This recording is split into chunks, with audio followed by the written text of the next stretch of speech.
Guys, mayroon ako dito ililibre na dadalhin doon sa bus terminal, pero going to ano siya going to hospital dahil nga ano siya, yung dialysis patient. Isa siyang driver ng taxi. Ito siya sa Kabayan.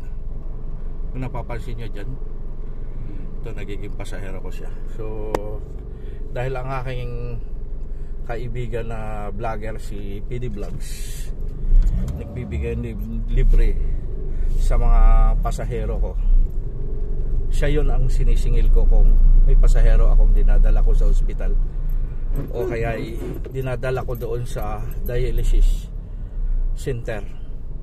Si PD Vlogs ang sinisingil ko sa pamasahe ng paghatid ko ng mga pasahero ko going to hospital. So sa ngayon, dahil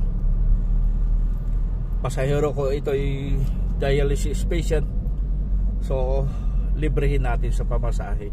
Si PD Vlogs na naman ang magbabayad dito, mga kababayan ko. Pero bago ko tapusin ang aking pagbablog, don't forget to subscribe my channel PD Vlogs, at huwag nyo kalimutan na i-click yung notification para every time na mayroon akong bago upload na video, makita nyo matunghayan at mapapanood dito, mga kababayan ko. Sa aking mga pag-upload ng video, lagi ko sinasabi sa inyo, dialysis patient, cancer patient, pamilyang may namamatayan, wala po kayong babayaran sa patak ng metro. Kumbaga, mga kababayan ko, share handog galing sa puso ni PD Vlogs. So ang ating gagawin, mga kababayan ko, kahit hindi na kayo mag-subscribe, ang lahat ng mga dialysis patient, cancer patient at pamilyang namamatayan, wala na akong pakialam doon kung nanaisin nyo o hindi. Dahil ito'y handog tulong galing sa puso ni PD Vlogs, binibigay nating libre sa mga pasahero nating may mga karamdaman, may sakit. At ito ngayon, maririnig nyo ang kanyang sasabihin, mga kababayan ko, kasi interviewin natin siya. Kuya, ilang taon ka na nagdadialysis? 2 taon. 2 taon? So paano mo nakuha yung ganong klaseng ori ng karamdaman? Yun, sa pag-iinom, Yes. mahilig sa matataba, Matataba. sa alat. Nga alat? Tsaka yung yung BP ko mataas. BP mataas. Yun ba ang dahilan kung bakit nakuha mo ang ganong klaseng karamdaman? Doon nasisira yung yung kidney ko Okay. Stage 5 ako Stage 5, no? So sa pagmamaniho ba bang ng taxi, sapat ba na ibibigay mo yung mga pangangailangan sa iyong pagdadialysis? Ay, hindi.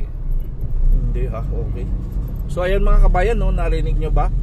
At yan ang sinabi sa atin ng aking kaibigan o ang aking pasahero na tinuturing natin kaibigan sa mga oras na ito, dahil ang lahat ng mga passenger ko na may karamdaman, may sakit, kahit hindi natin maibigay yung tunay na kanyang pangalan dahil iniiwasan din natin ang tinatawag na private identity at saka yung kasalukuyan na hitsura niya, para hindi naman lahat ng tao ay magiging matunghayan siya, mga kababayan ko. So ang ating pagbablog, nagbibigay talaga ng handog tulong sa kapwa nating mga mamayang Pilipino, dahil wala naman tutulong sa kapwa nating Pilipino kundi tayo lamang, mga Pilipino. So kabayan, undawi tayo patungo na ang kanyang babaan, at kasalukuyan papunta tayo doon sa kanyang patutunguhan. So mga kabayan, no, maraming salamat sa lahat ng mga sumusubaybay, at narinig nyo naman ang aking interview sa kanya, sa aking mga pagbibigay ng pagbablog sa inyo, mga kababayan ko. Always natin sinasabi na kung umabot na tayo ng 100,000 subscriber at makuha na natin, matamo na natin yung silver button at sapat na pangangailangan para makapagbigay pa tayo na hindi lamang dito sa patak ng metro, mayroon pa tayo mga pangako na magbibigay tayo ng 5 kilong bigas sa lahat na may mga karamdaman, may sakit, kung sapat na ang ating kinikita sa pagbablog, at makapagbili na tayo ng sako-sakong bigas at ipamahagi natin sa kapwa natin mga pasahero na may mga karamdaman, may sakit, kagaya ni pasahero ko ngayon na ating kaibigan. So kung mayroon na tayong sapat na kita, inuulit natin, maliban sa patak ng metro libre, mayroon pa pong 5 kilong bigas na handog tulong ng ating kaibigan na si PD Vlogs. Yan, mga kababayan ko, hindi ko nanaisin na ang lahat na nabigyan ko ng mga tulong kagaya ng pagbibigay ng libre sakay na kayo ay mag-subscribe sa akin. Nasa sa inyo na yan kung mag-subscribe kayo o hindi. Like and share, sapat na kay PD Vlogs mga kababayan ko. So, ayan, ito tayo. Kasi, anong oras ang dialysis mo mamaya, kaibigan? Alas 8 ng umaga, 8 AM mga kabayan. Ayan, ibigay natin ang tulong sa kanya.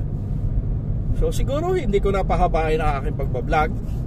Mga kabayan ko, ibibigay nating libre na wala nang babayaran ang ating kaibigan sa mga oras na ito.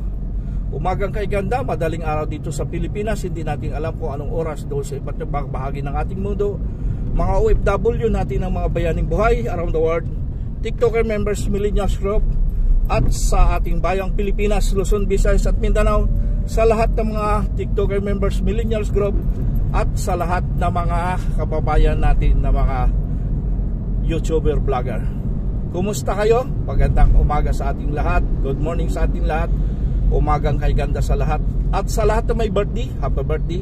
At sa lahat na may mga anniversary, happy anniversary. Sa lahat na may mga nagmamahalang na walang humpay sa pagsasama nilang dalawa, kasama ang kanilang mga supling asawa at anak, happy lang always. At Merry Christmas advance and a Happy New Year mga kababayan ko. Hanggang dito na lang, umagang kay ganda. Bye bye. Lord Jesus Christ, I love you.